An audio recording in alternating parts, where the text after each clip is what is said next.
Good morning, and thank you for joining us for this breakout session on utilizing social emotional competencies to equip students for the workforce. And joining us today as part of our presenters, we have Shannon Cox, and she's the superintendent of Montgomery ESC. So without further ado, Shannon, can you please just tell us a little about yourself? Good morning, and thanks for having me. I'm Shannon Cox. I'm the superintendent of the Montgomery County Educational Service Center. I'm happy to be here. One of the services that we take great pride in are making certain that our client districts have workforce and SEL trainings and resources and capacity. So I'm really excited to share with you today. Thank you. And we also have from the Department of Education, we have Emily Jordan. Emily, do you mind introducing yourself? Sure. Hi, good morning. I'm Emily Jordan. I am with the Office of Integrated Student Supports at the Department of Education. We work on all of the factors outside of academic, well, not all of them, factors outside of academics that influence a student's educational career. So we look at nutrition, behavior supports, mental health supports, English learning supports, as well as social and emotional learning.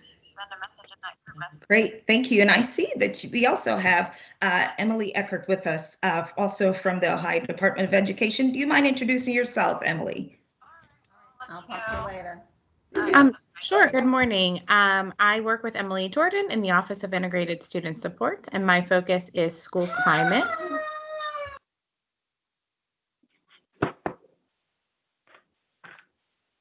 All righty. Without further ado, if you're now joining this session, this will be an interactive session, and we will be utilizing Padlet. And if you check the chat, there is a link. Please go ahead and enter your name, organization, email address, and we're going to go ahead and get started. Just a friendly reminder, a couple of friendly reminders. I'm going to ask you to turn on your videos later in the session. For now, just so that we can have the focus on our presenters, I'll ask that everyone turns off their videos except for our two presenters, Shannon Cox and Emily Jordan. And then be sure to keep your self-muted until it's time to participate.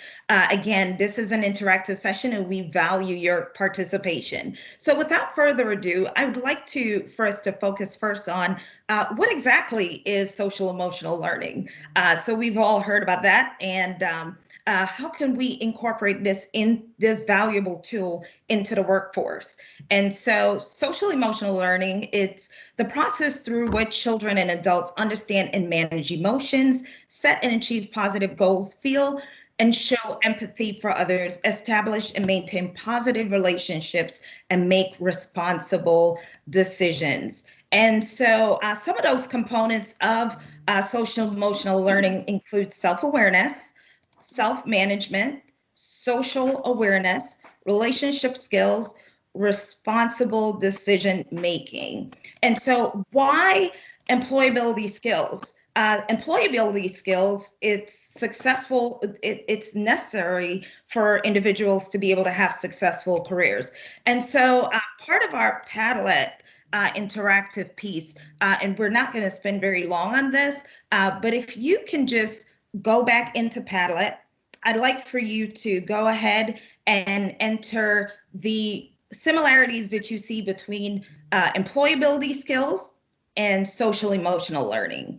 And if you are now joining us, I'm going to go ahead and put that link again to Padlet in the chat.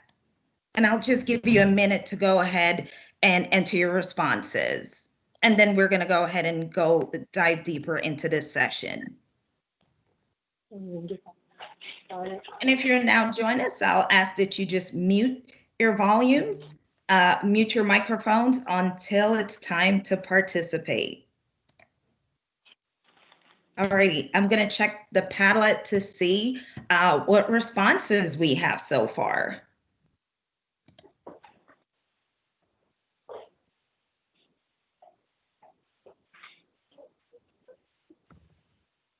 And thank you for introducing yourselves as well. And so we're going to use this section of Padlet what similarities do you see between SEL and employability skills?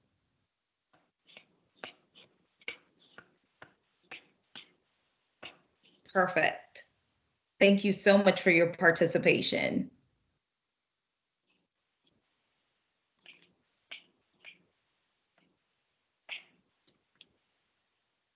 Continue to enter. Perfect. Thank you so much. All righty. Well, our session is 45 minutes. As you continue to enter those responses, I'd like to introduce again Shannon Cox to give us some information about the work that she's doing at Montgomery ESC and the amazing work. And she'll also speak about the sixth component, if you would like to call it that, being your future self. And again, if you're now joining us, I'll ask that you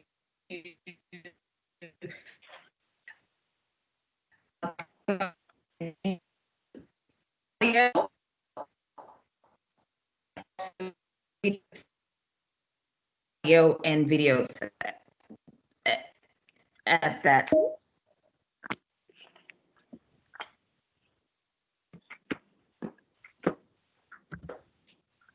I hope we haven't lost her. Hi there, Michelle.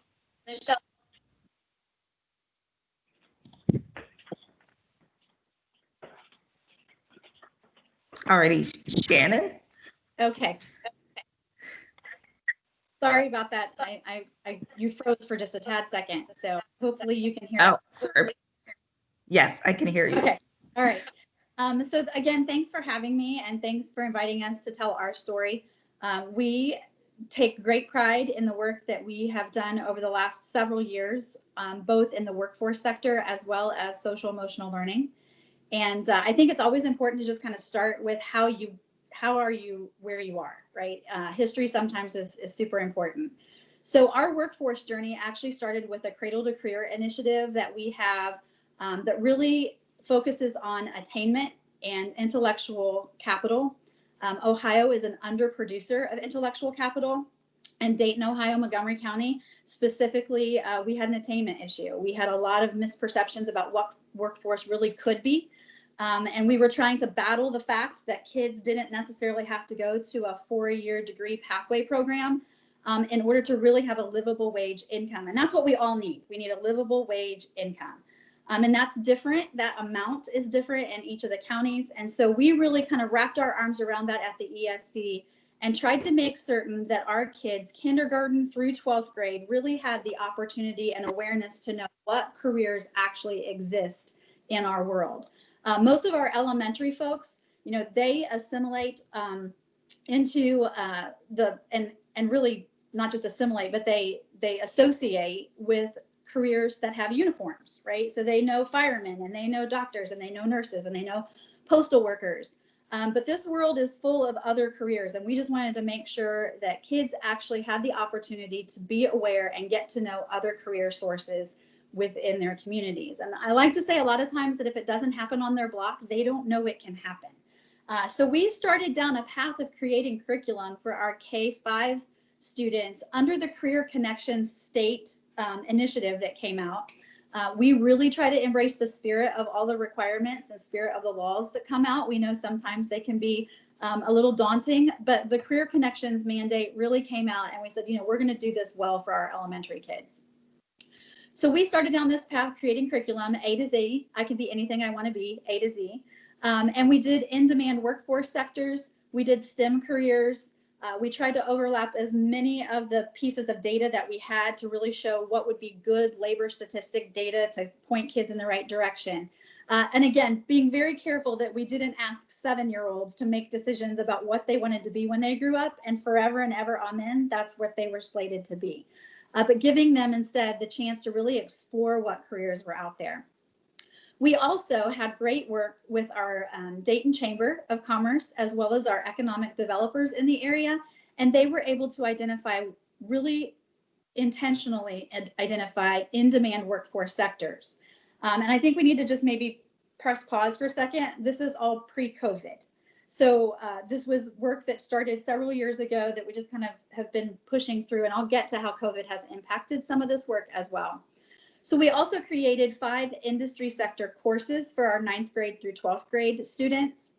But in addition to that, we were keenly aware from our employers that were here in the Montgomery County area that there were workforce skills, or what we're now calling employability skills, that folks really needed to practice. High school students needed to practice those skills, not to just be career ready, right? Job interview ready, but really to keep a job.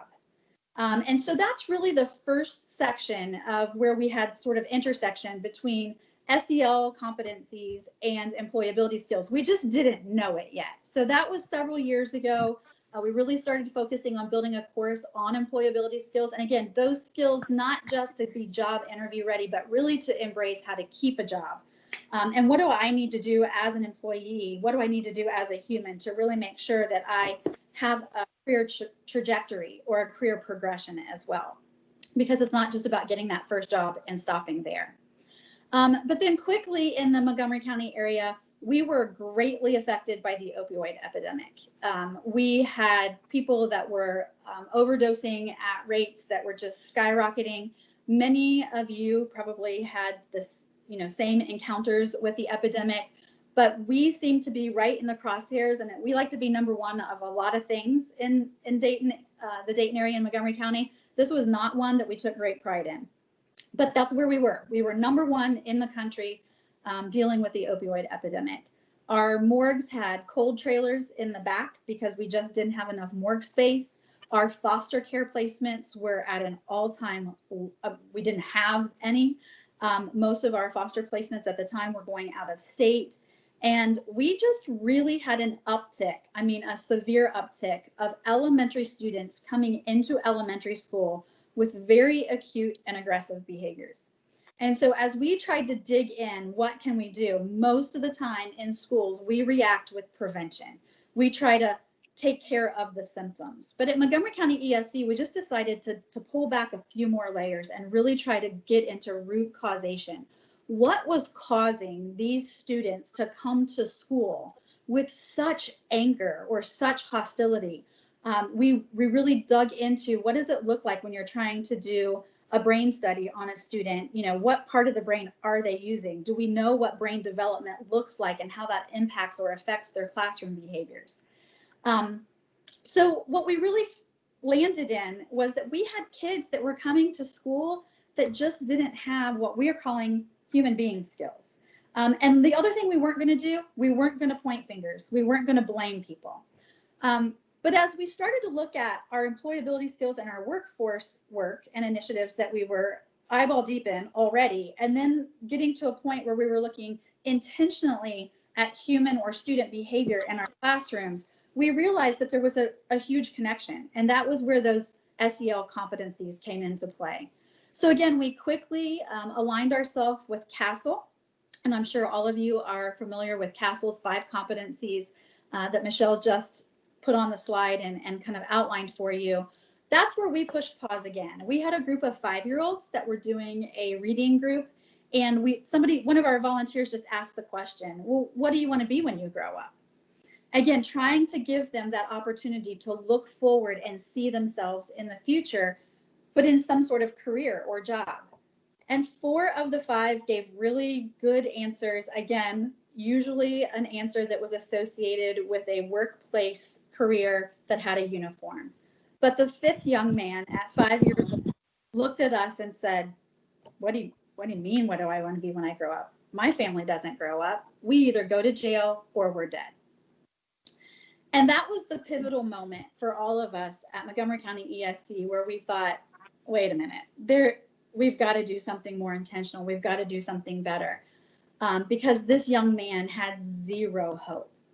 So as we were kind of on the skirts of the opioid epidemic and we started to recover a tad bit in our area, what we also quickly realized is that our suicide rates between 7-year-olds and 17-year-olds was also skyrocketing. And it was the highest that it had been since 2007.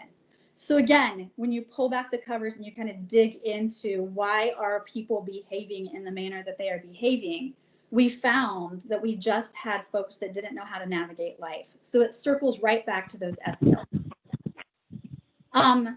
Happier news, the State Department of Education was going through their process as well. And wouldn't you know it, SEL became one of the 4 domains. So we knew we were also on the right track in an education perspective as well. So we set up an SEL division here at Montgomery County ESC, and we really focused on making certain that, one, people knew what social emotional competencies were and how they interact within our behaviors, both as students and adults. We started really digging into trauma-informed care and making certain that people understood the triggers. When you start working with students in SEL, you need to be ready. You need to be ready because the adults have not had that work either. So from a workforce perspective, in a different way, as the employer, as we were working with our own employees, we had undervalued how much work needed to be done with us as adults. So we circled back and we started doing adult work and really looking into, do people understand, the baselines, ACEs, and how people really come about life and why they come about life without giving them any reason to be shunned or shamed, because that is, again, not very trauma sensitive. So we just kept having these kind of spiraling effects where our SEL work and our workforce work just kept touching into each other. And then we realized we just need to be more intentional about how we do this. But then kind of not good for Dayton, Ohio, Montgomery County again. We had KKK rallies. We had 15 tornadoes that swooped through our area last Memorial Day, not this past Memorial Day, but the Memorial Day before. It totally devastated 3 school buildings in 3 different districts and displaced many, many people in our most economically disadvantaged areas. And then we turned right around 2 months later and had a mass shooting in downtown Dayton. So all of the work that we had really initiated, again, through a workforce lens as well as through an SEL lens, just came to a screeching halt. And then we realized we can't stop this work. And so that's where I would circle where we are right now with COVID. We are definitely COVID impacted.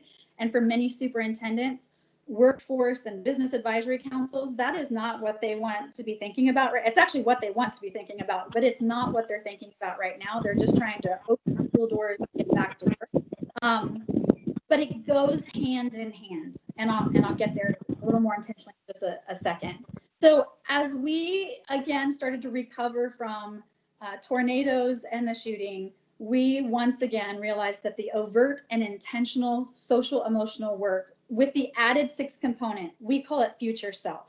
We have to have our 5-year-olds in the rating circle and our adults. We have to have our entire population see themselves in the future without really being able to envision yourself in the future, regardless of your current circumstances. It doesn't matter how much self-regulation you have or social awareness that you have to be able to see yourself in the future. And that's hard work because sometimes life is tough. And clearly our community has had its share of tough times. But we had to put the left foot in front of the right foot and really, really trudge through that.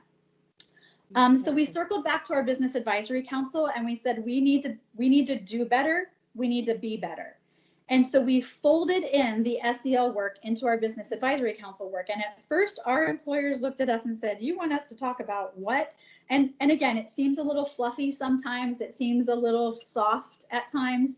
But once people, including our employers, our industry CEOs, our HR folks who were working in that Business Advisory Council space, once they really embraced the fact that we were not just talking about seniors who were graduating coming to them or school-aged children, that we were also talking about their own current employees and how understanding where their own employees were coming from, all of a sudden it made all of the dots kind of connect.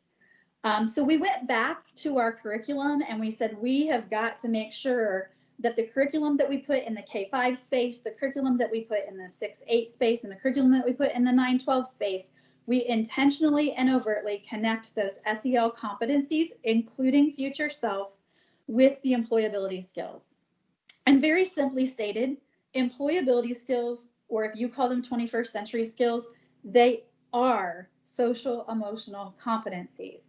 And again, we went back and kind of went through the new Department of Ed standards for SEL, and Emily, I think, is going to talk about that. But we were super excited to see them. We've had SEL standards in the K-3 space for many, many years, but we were super excited to then see it be broadened and bridged through 12th grade. So we went back and intentionally mapped those SEL standards to employability skills so that we could show teachers, we could show all kinds of educators, principals, and superintendents of the like to see how it all connects. And then really just started making certain that the employers who are engaged in our business advisory council, and we have a pretty robust business advisory council, that they also understood how all of this, played part in their facilities as well as for their future workforce. So before I pause and have Michelle give me any further direction or see if I've missed anything, the last thing I will say is, again, we have it could be very easy right now in the midst of COVID to just press pause on all of this because it's not what most educators, most superintendents, most building principals are thinking about right now. Right now, we're thinking about masks or no masks, facial coverings or no facial coverings. Do we walk to the right down the hallways or do we drink out of the drinking fountains? And we're trying to contextualize business as usual into this midst COVID period. But here's what I know. We had a class of 2020. We're going to have a class of 2021. And it is our responsibility to make sure that these young people have that warm handoff into their next phase of their journey.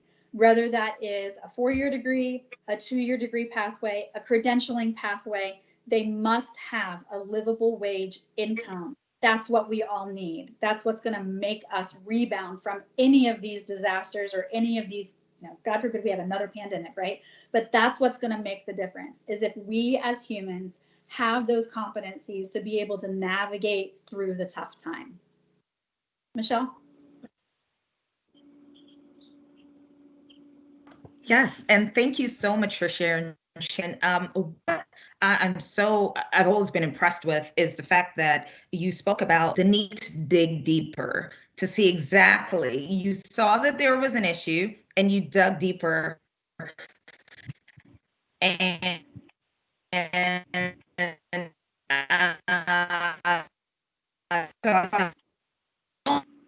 that the adults that are doing this work are equipped to not only teach SEL, but actually to model it as well. And so remarkable work that you're doing at Montgomery County ESC. And I think we're going to come back to you because I'm sure that there's a ton of questions for you. Thank you so much again for sharing. Emily, I'm going to ask you to please share the information, Emily Jordan, for the resources that you have available on our webpage.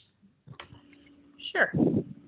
So the department put out the kindergarten through 12th grade social emotional learning standards in 2019. And so within the last year, we've really been trying to develop more resources that go beyond just here's what the standards are, but really talk about, okay, now that we have the standards, what do we do with these? How do we incorporate them? How do we intentionally teach standards? But then how do we also wrap them into our existing academic curriculums? And so if you look at the social emotional learning webpage, there is a circular graphic, and each of the little components of that graphic will take you to a web page with resources. So starting at the foundation, the center of the circle, if you click on that, it'll take you directly to the resources around the social emotional learning standards.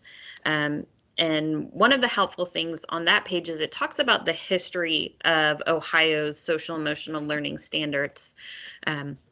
As Shannon mentioned, we've had early learning and development standards for quite a while, and those focused on birth through 3rd grade. It was a partnership between multiple agencies in Ohio. With our new standards, we've been able to expand that all the way through 12th grade.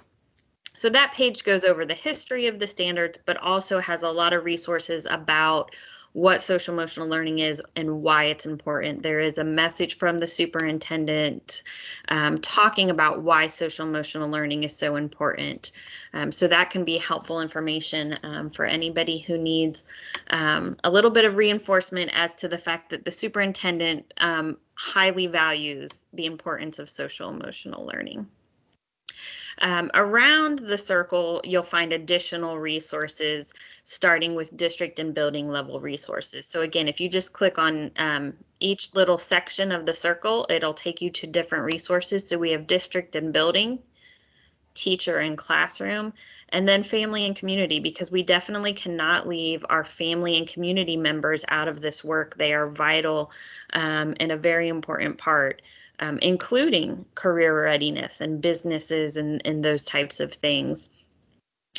I think the most helpful is when you go to the social emotional learning webpage, below the circular graphic, there are 2 additional tabs, and one of them says CASEL and the other says Info Ohio. Info Ohio has a lot of webinars and resources around multiple topics for education, one of which is social emotional learning. But if you click the CASEL one, it takes you to a page that talks about resources that have been developed by the national experts, which is the Collaborative for Academic, Social, and Emotional Learning, or CASEL. They have created resources that really break down how you implement social emotional learning. So when you click on the CASEL button, it will take you to a page that goes over those resources, again, at the district level, at the building level, and at the classroom level. So this talks about implementing at the district level. There is a district resource center through CASEL. One of the things you can start with is going in and doing a survey or kind of a quiz as to what you already have in place. And then it talks about next steps of where to go as you are implementing social emotional learning at the district level. One of the questions that we get the most often is about what social emotional learning programs schools or districts should implement. And we don't really promote or endorse any one program or curriculum. What we often refer people to is CASEL Social Emotional Learning Program Guide. And this program guide, they've done all the work. So they've gone in and looked at, is it a promising practice? Is it research-based? Is it evidence-based? Is it showing evidence? And so they outline a lot of the programs and curriculum that are out there and talk about where it fits in that criteria or curriculum, whether it's promising practice, evidence-based, those types of things. So we refer to that quite a bit when people are asking about a specific program or curriculum. There is a guide for social emotional learning, which can, again, kind of help at the district and the building level. There are a lot of resources, but it does take a lot of planning and a lot of time. And I think those CASEL resources are some of the best in walking teams through that planning process before they even start to implement social emotional learning. So those are the resources that we currently have on the Department of Education's website.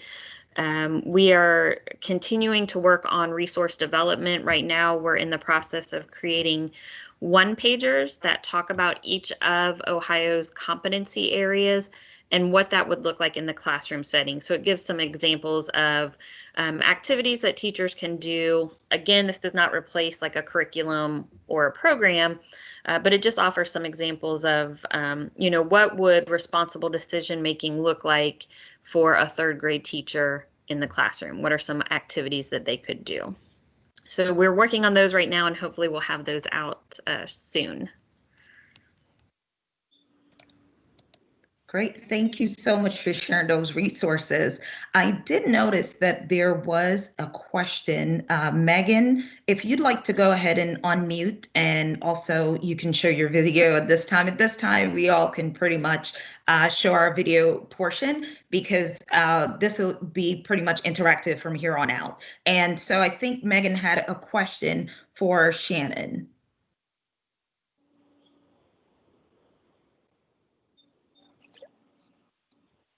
Megan Brotagram.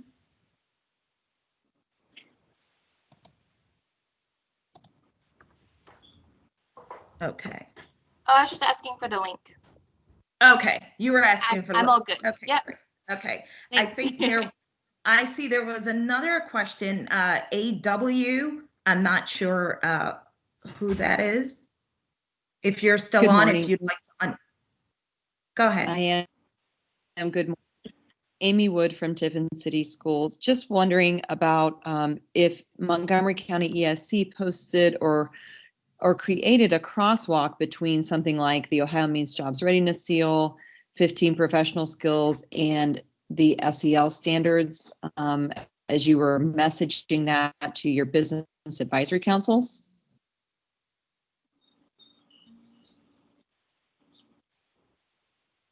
You're on mute, Shannon. I thought maybe after 17 weeks of doing these meetings, you would remember to unmute yourself, but clearly I haven't got that. So sorry. I just said, hey, Amy Wood, my friend from Tiffin, how are you? We have done a crosswalk, and I don't know that we've published it, but we have that internal document. I would be, Michelle, I don't know how we want to share resources, if there's a rule or reason how we do this, but I'd be happy to send it to you, Amy. Thank you so much, Shannon. Hello to you too, my friend. Joining us, we're also using Padlet. And so Shannon, if you'd like to add that resource to Padlet so that everyone can have it, that'll be wonderful. Okay. And if anyone else is, I'm sorry, go ahead.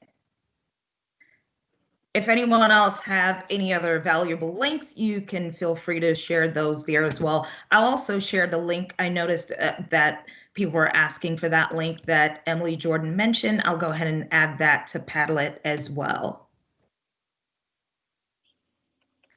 And so the next, as we dive into this a little further, how are you incorporating SEL into your career-connected education in your district?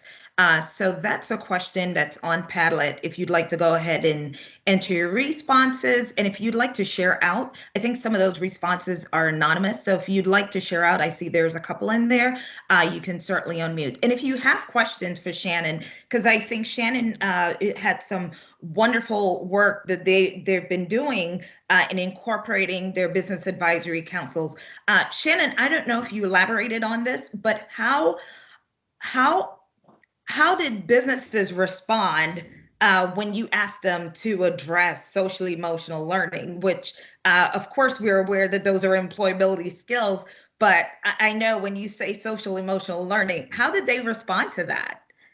Much like our high school teachers did, which was, that's not my thing. That's an elementary thing. Or, again, social emotional, when we talk about it just in those words, it seems very fluffy. We had a hard time getting people to understand, even parents and our community at large, to understand really what do we mean by social emotional learning and why are these competencies so important. So we were actually very, very blessed and honored to be able to do videos. So with CASEL.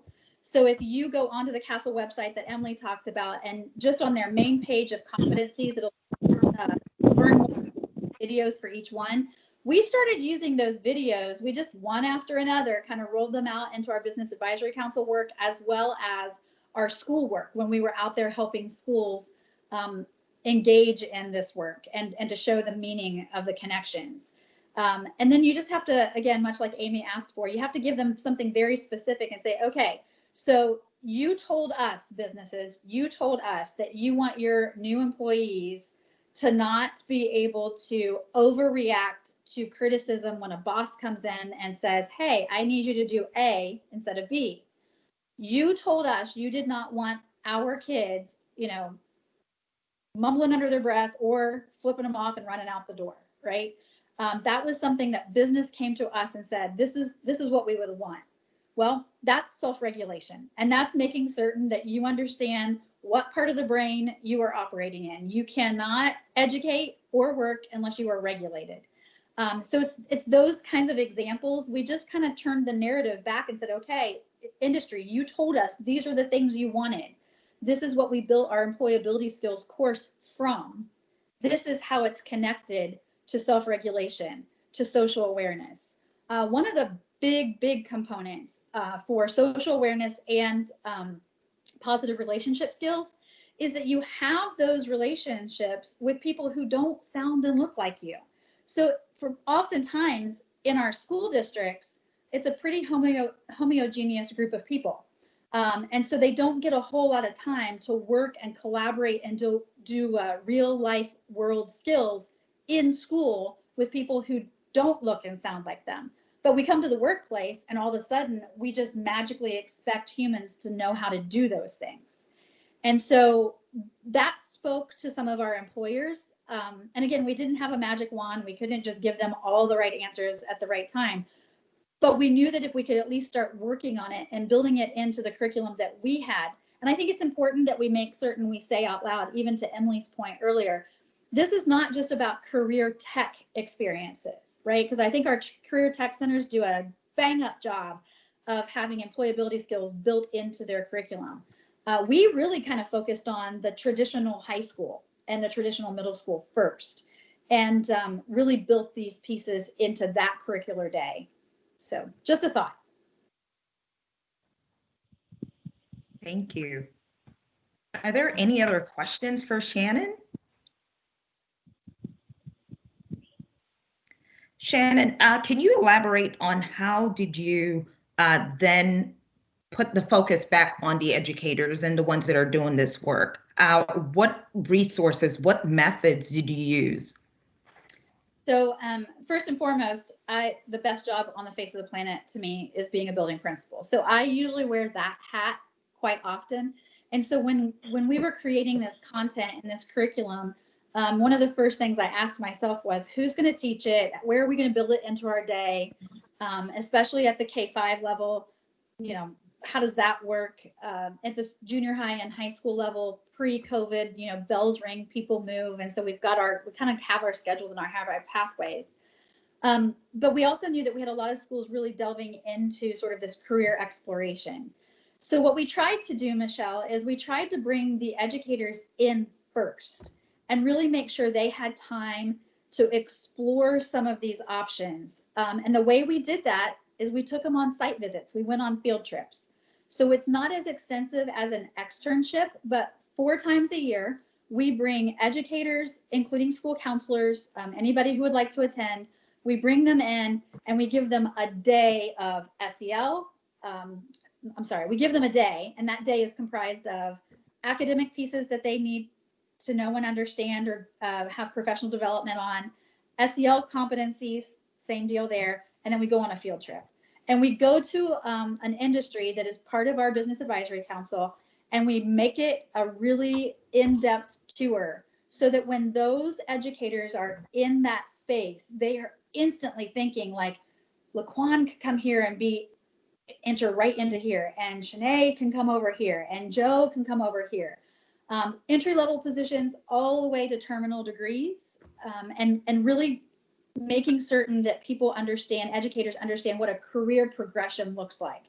Because again, I think we've been really good at a college application ready student or a job application ready student, but we haven't really gone the extra mile to make sure that they are a student that can keep a job, make it through 4 years of college, and then enter the workforce that way. So we've really just tried to be very, very real and very tangible, and taking field trips and putting educators in the spaces so that they really understand. Because let's face it, most of us as educators, here's how our career progression worked, right? We woke up in 3rd grade, we wanted to be a teacher, we went to college, we became a teacher, we maybe got a master's degree in school counseling. Like, we only know school. very few of us had other jobs in our life. Now, there are exceptions, and we love those people because we use them for every piece of resource they can give us. But for the most part, we're very limited as educators in our own knowledge of what is actually available off our block. And very good points. It's so important that educators have, you might have graduated college, you knew that teaching is exactly what you wanted to do, but in this space, it's so important to have knowledge of other careers. So great job, great work that you're doing. Shannon also has a remarkable TED Talk that if you would like, I'll be happy to share that resource, or I'll be happy to put that in the Padlet as well. I do see that some other individuals have shared additional resources. Thank you so much for doing that. And thank you for being part of this session today. The next session that I'll be hosting will be starting at 11, and that session will be on remote mentorship.